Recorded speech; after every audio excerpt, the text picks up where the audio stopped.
तो मैंने अपने पिता का सर जोड़ लिया। लेकिन कब जब सहस्त्रा बाहु के घर में कोनो दिया जलाने वाला नहीं बचा तब। अरे तो बात बदल गई। उनके घर में कोई दीपक जलाने वाला नहीं बचा। तब मैंने अपने पिता का सर जोड़ा और मैं धनुष जोड़ लूंगा तो तोड़ने वाले के घर में भी कोई बेटा दिया जलाने वाला ना बची तो अब धनुष जोड़ ले। अब देखो मूल उद्देश्य से उद्देश्य नहीं अपने उद्देश्य में। अब मूल उद्देश्य ये तो कहोगे लोग समझ जाएंगे, हम नहीं कहेंगे। अब मूल उद्देश्य ये हो गया कि धनुष जुड़े और चाहे न जुड़े लेकिन तोड़ने वाले के घर में हम दिया जलाने वाला। तो मूल उद्देश्य हटा कि नहीं हटा? पहले मूल उद्देश्य ये था कि धनुष छूट जाए हम चले जाएंगे। अब इनका कहना है कि जोड़ तो धनुष हम लेंगे लेकिन तोड़ने वाले के घर में दिया जलाने वाला नहीं छोड़ेंगे। तो अब धनुष जोड़ना ये मूल उद्देश्य हट गया। मतलब जुड़ा एकदम ठीक, वरना जुड़ा की बात है, लेकिन तोड़ने वाले के घर में दिया जलाने वाला नहीं छोड़ेंगे। ये तुम्हारी अच्छी भावना को प्रदर्शित नहीं करना। और एक बात, तुम्हारे घर में तो ऐसे ऐसे महात्मा रहे जिन्होंने अपना काम बना लिया है और दूसरे का विरोध नहीं किया। भाई अपना काम बन जाए, दूसरे के घर में दिया जलाने वाला रहे चाहे न रहे। एक अच्छा तुम ऐसे नहीं रहे होंगे लोग, हाँ तुम्हारे घर के लोग रहे होंगे, हम ऐसे नहीं है। तुम अपने घर जैसे हम है, क्या मेरे घर में कोई ऐसा है? जैसे हम है ऐसा कोई है हमारे? लेकिन हो तो नहीं की नहीं। अरे है तो हिरण्याकश्यप का पुत्र प्रहलाद भी था। तो प्रहलाद में हिरण्याकश्यप में अंतर था। तुम क्या करोगे? तुम तोड़ने वाले के घर में दिया जलाने वाला नहीं रहेगा। तो सुनो एक बात सुनो, तोड़ने वाले की तुम बाद में बात करना। तुम पहले हमारी से निपट लो, हमारी से निपट लो। तोड़ने वाले से यदि लड़ने की बात करोगे, दिया जलाने वाले छोड़ने की यदि बात करोगे, तो एक बात बताओ, ये उल्टी सीधी बातें करके क्यों अपनी दुर्दशा कराओगे?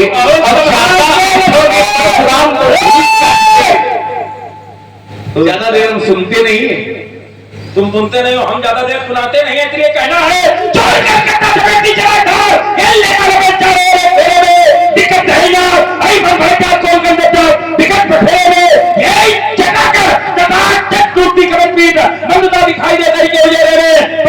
भगवान तेरे जैसे छत्री लुकत अंधेरे में। एक बात महाराज बहुत अच्छे से समझ लो कि धनुष तो टूटे गया। अब चाहे जितना क्रोध करो, चाहे जितना विरोध करो, ये धनुष जोड़ने वाला नहीं है। तुम भी बैठ के तपस्या करो, हम भी बैठ के कलेवा खाएं, कहां मारपीट के चक्कर में पड़े। जो होना था सो हो गया, जो होना था सो हो गया। अब ये बताओ होना क्या चाहिए? समाधान क्या? तो टूट गया तो टूट गया, उसके पीछे रोकना क्या? अब समाधान क्या क्या किया जाए? और यदि ये वीरता की बातें हमें बताओगे तो फिर मेरे मन में भी हठानी है और आज पता चल जाएगा कि दूध में कितना। तुमने एक बात कही, अभी कह रहे थे यहाँ बाबा है और बड़ा वाला वाहन चला जाता है और सब नष्ट कर देता। तो समाधान तो हो गया, धनुष टूट गया जैसे तुमने कहा। समाधान क्या है? तो जैसे बाबा समाधान कर रहे हैं वैसे समाधान होगा। करने वाला कर गया तो जिसने किया उसको मरवा दिया गया, लेकिन उसको मरवाने के बाद भी उसका घर गिराया जा रहा है। करने वाले ने किया, राजधानी में घटना सुनी होगी, किया तो जब किया तो उसका प्रतिफल मिला कि उसको पहुंचा दिया गया। लेकिन पहुंचाने के बाद भी संतोष नहीं हुआ तो घर को भी गिराया गया। तो ऐसा नहीं है कि तुमने कहा घटना घट गई, इसके बाद घटना का जो प्रतिफल है उसको भोगना पड़ेगा। घटना का जो प्रतिफल है, घटना तो घट गई, अब इसका जो प्रतिफल है वो भोगना पड़ेगा। तोड़ने वाले को क्या भोगना पड़ेगा? समय आएगा, तुम्हें क्यों बताएं? अच्छा हमें क्यों बताओ? तब तक पी लो, हमें ना बताओ, तब तक हम बोले ले रहे, तब तक तुम पी लो आराम से, कोई बात नहीं। अच्छा एक बात ये बताओ, देखो तुम कहते तोड़ने वाले को भोगना पड़ेगा, तोड़ने वाले को यदि भोगना पड़ेगा तब भी समस्या तुम्हारे ऊपर है। पूछो कैसे? समस्या इसे है कि जिस समय तुम मिथिला में आए तो राजा जनक ने तुम्हें प्रणाम किया। जनक हो आए शिव नावा और सीय बोलाई प्रणाम करावा। तो आपने जब सीता को देखा तो सीता जी को देख करके आपने आशीर्वाद दे दिया, या कि नहीं दिया? आशीष दीन सखी हरसानी, सीता जी को देख करके आपने सीता जी को आशीर्वाद दे दिया। तो सीता को आपने आशीर्वाद दिया और तोड़ने वाला है सीता का पति, और तुम तोड़ने वाले को भगाओगे तो सीता को तुमने आशीर्वाद दे दिया है, तुम्हारे आशीर्वाद देने के बाद भी यदि सीता दुखी रहे, सीता के पति को भोग भोगना पड़े, तो फिर तुम्हारे आशीर्वाद पर प्रश्न चिन्ह। चलो इसका उत्तर करेंगे, लेकिन इसमें एक तर्क निकला। हमने आशीर्वाद दिया तो सीता को प्रसन्न होना चाहिए, सखी को प्रसन्न हो। आशित दीन सखी हर्षानी। आशीर्वाद तो सीता को दिया है तो सीता को प्रसन्न होना चाहिए, सखी क्यों हर्षित हुई? एक बात।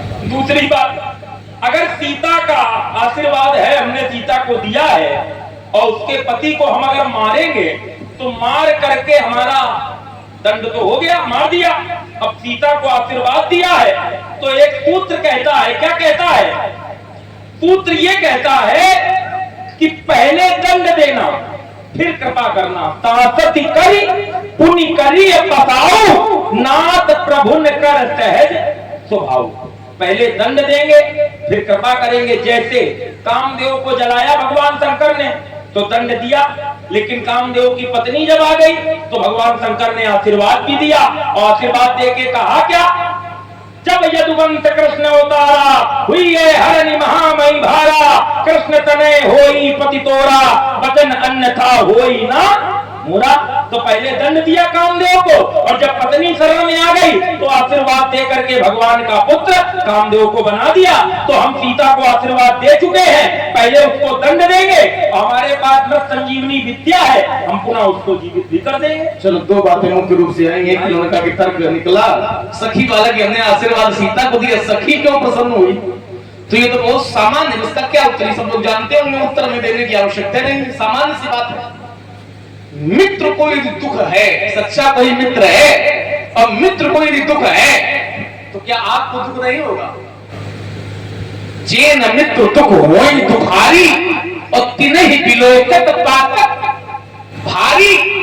मित्र की कुशलता में मित्र को प्रसन्नता होती है, मित्र के दुख के समय में मित्र को भी दुख होता है। मित्र का छोटा सा दुख मित्र को पहाड़ के समान लगता है, और मित्र की छोटी सी प्रसन्नता मित्र के लिए बहुत बड़ी प्रसन्नता होती है। तो हर्षित कौन? आशीर्वाद सीता जी को मिला, लेकिन हर्षित तो एक शब्द लगा, आशीष दीन तो सखी। सखी माने मित्र से ही तात्पर्य, मित्र से ही भाव है। तो सखी हर्षानी क्यों? आशीर्वाद परशुराम जी का मिल गया हमारे मित्र को, हमारे मित्र के लिए कुशलता है, तो उसी में सीता जी की सखियां भी सीता जी के साथ प्रसन्न है। अब आइए, एक बात आपने हो गई, आपने कहा कि शासक करी पूरी करी बसाओ, और ना कामदेव का एक बढ़िया प्रसंग आपने जोड़ा। एक अंतर उस प्रसंग में, उस प्रसंग में अंतर ये है कि कामदेव को उन्होंने दंड दिया, बात ठीक है, लेकिन दंड क्यों दिया? दंड इसलिए दिया क्योंकि कामदेव विरोध करने गया था शंकर जी का, गया था नहीं दिया था? उसने पहले ही कहा सुविरोध ध्रुव मरण, शंकर जी का यदि विरोध हम करेंगे तो हम मरेंगे। तदप कर्म में काज तुम्हारा और सुविरोध ध्रुव मरण।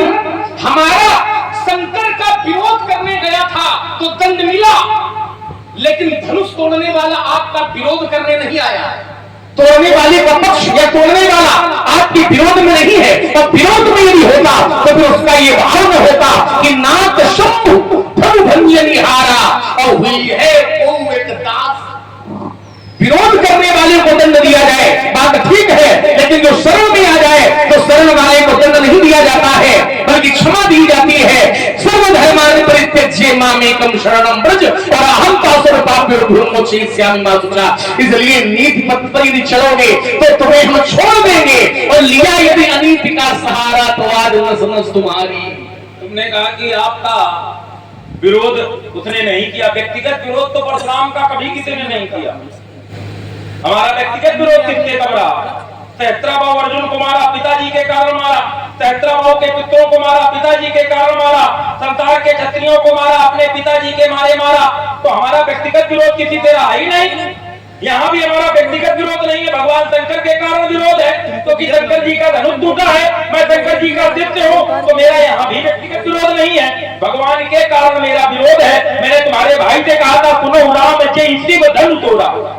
व्यक्तिगत कब होता? जब ये कहता मम धनु तोड़ा, तो शिव पहले लगे हैं। भगवान शंकर के कारण मेरी लड़ाई है, भगवान के कारण मेरी लड़ाई है, इसलिए कहना है सूर्य चंद्र में प्रतिष्ठा सहस्त्राभाव जिसका जहान में मेरा दूसरा में जोड़ा था, काटा का करीब कुठार दे मैंने ही, ये जब उसके बाद में पहले मैंने तोड़ा था, अरे देखिए मैं हूँ परशुराम जितने जात धंध का ये बच्चा ने छोड़ा था वो औरत खरावन का आनंद हमी ने और युद्ध में गणेश का वो एक दंत हमी ने तोड़ा था उसको बनाया था एक दंत अब तुम हो जाओगे बिल्कुल बेदंत। ये सपने में सोचना हमारे दांत देखो गणेश जी का दांत तोड़ दिया इसलिए चूंकि आपने चलाया था भरसा और गणेश जी ने दांत पर प्रहार सह लिया।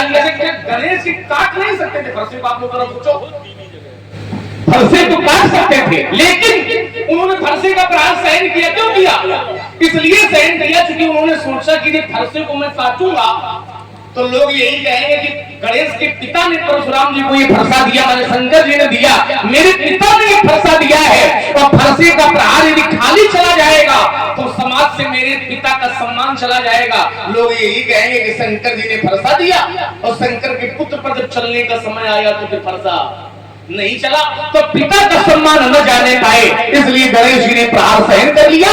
लेकिन हमारे पिता ने कौन दिया है? तुम फरसा चलाओगे तो हमारे धनुष बाण से लड्डू पूरी पुआ थोड़ी बरसेंगे, उससे बाणे बरसते हैं और बाण प्राणे लेते हैं। इसलिए सब हमें बातें न बताओ, है ना। जाता हूं जब युद्ध में तो नेक ना सकाता, मुर्गी न खाता पैर पीछे न हटाता, तुम जाता जो घोड़ को बताता नहीं पक्षियों को, समझ में शत्रुओं के स्वरूप की शर्ता भाता हूं लेकर आता, पर आने वाली समझ से चूंकि सदा में विजय की पताका फहराता। जो मुँह बढ़ोते हती थोड़ी हफ्ता तो ये बुलाएगा, अरे कटेगा दांत नहीं कटे हफ्ते का तो आज खाएगा, तो बच्चा ही रहे तो मेरे करते मरता है, जाता नहीं तो भाव मेरा तो वाल करता है। हाँ शांत भी लखनऊ शांत नहीं रह पाएगा, मिथिला से नहीं होगी तो युद्ध छिड़ जाएगा, योगनी करेगी अर्थात सूरज की प्यास बुझाएगी और लखनऊ की कुंभ में मस्त हो जाएगी। बोलना चाहिए आ रही ये कहती स्वयं भगवती है और हो जाओ तैयार बाबा आज खुली चुनौती है। अरे बेटा तेरे मन को भाया है तो मेरे मन को भाया है, आज पता चल जाएगा किसकी मैया ने किसको कितना दूध पिलाया है। इन नरसिंहों से मत टकराना, नरसिंहों में बसे भवानी और जो भी मुझसे लड़ने आया मांगा उसने।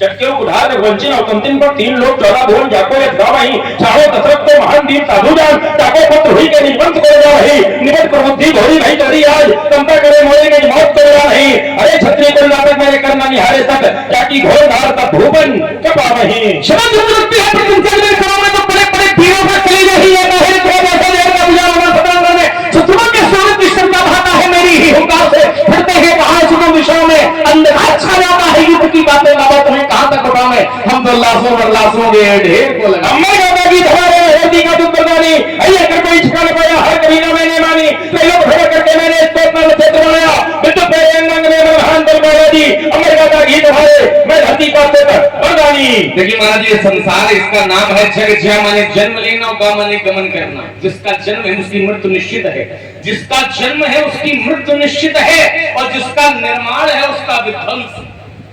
आज निर्माण है तो कल विध्वंस है, आज जन्म है तो कल मृत्यु है।